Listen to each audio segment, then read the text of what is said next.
Hello दोस्तों, मैं Ravi Soni RKS institute में एक बार फिर से आपका हार्दिक अभिनंदन करता हूं।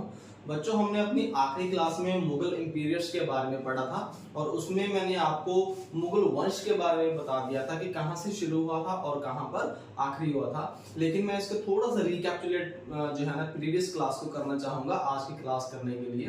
देखिए, मैंने आपको एक ट्रिक बताई थी पूरा का पूरा मुगल वंश याद करने की। आपको याद रखना भाजसा, BHAJSA, भाजसा, भाजपा नहीं, भाजसा आपको याद करना है। बी से बाबर, X से हुमायूं, A से अकबर, J से जहांगीर, S से शाहजहां और A से औरंगजेब। यानी कि आपको पूरा का पूरा ये मुगल वंश याद रह जाएगा।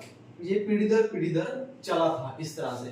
क्लियर? आई होप कि इस ट्रिक से आपको मुगल इंपीरियर याद रहेगा। ये इसी तरह उनका मुगल वंश आगे से आगे चलता रहा था। ओके, तो पहले जो मुगल वंश थे वो थे बाबर। हम बात करेंगे सबसे पहले बाबर की। देखिए, इनका जन्म हुआ था 1483 से और इनकी डेथ हुई थी 1530 को। यानी कि इस दौरान में इन्होंने जो है ना अपना राज्य स्थापित किया था आगरा से लेके दिल्ली तक था, क्योंकि दिल्ली तब एक सेंटर पॉइंट माना जाता था और जिसने दिल्ली पर अपना राज कर लिया वो पूरे हिंदुस्तान का ही सम्राट माना जाता था। ओके, तो फर्स्ट मुगल इंपीरियर जो बाबर थे वो फर्स्ट मुगल इंपीरियर यानी कि पहले मुगल शासक थे जिन्होंने की 12 साल की उम्र में ही अपना राज्य स्थापित करना शुरू कर दिया था। उन्होंने कैसे, देखिए, उन्होंने जो ये लिया था राज्य स्थापित किया था वो किया था 1526 को, जब उन्होंने इब्राहिम लोदी को पानीपत की लड़ाई में हराया था। तब उन्होंने अपना जो है ना राज्य स्थापित करना था और नींव रखी थी। वहां से मुगलों को लगने लग गया था कि अब हम जो है हिंदुस्तान पर आक्रमण भी कर सकते हैं और उस पर अपना राज भी कर सकते हैं। लेकिन स्टार्टिंग किसने की थी? बाबर ने। He was very talented and he was very rather we can say heroic thinking kind of man who could think कि हम इस पर राज्य स्थापित कर सकते हैं, क्योंकि इससे पहले किसी ने सोचा भी, किसी मुगल ने सोचा भी नहीं।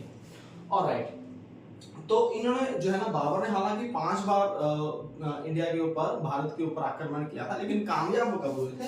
1526 में, जब उन्होंने पानीपत में इब्राहिम लोदी को हराया था। देन नेक्स्ट होता है किसी के ऊपर कब्जा कर लेना। कब्जा किया था किसके ऊपर? दिल्ली और आगरा के ऊपर। उसके बाद ही तुरंत उन्होंने नेक्स्ट ईयर 1527 में राणा सांगा को भी हरा दिया था और राजपूत जो रूलर थे उनको भी डिफीट कर दिया था, जिससे उनकी जो शक्ति थी, जो उनकी पावर थी, बहुत ज्यादा बढ़ गई थी। एंड अलायंस एट खनवा, तो उन्होंने खनवा के साथ अपनी संधि कर ली थी। देन अगर हम बात करें 1528 में दोबारा से उन्होंने राजपूतों के ऊपर आक्रमण किया और चंदेरी को अपने कब्जे में ले लिया and took control over Agra and Delhi before his death. ये इसके मेन जो है ना काम है। हालांकि उम्र उनकी थी, लेकिन उम्र उनकी थोड़ी सी, कितनी थी? देखिए 47 इयर्स थी, लेकिन फिर भी उन्होंने ये काम किया कि वो एक शुरुआत मुगल इंपीरियर्स को दे गए थे।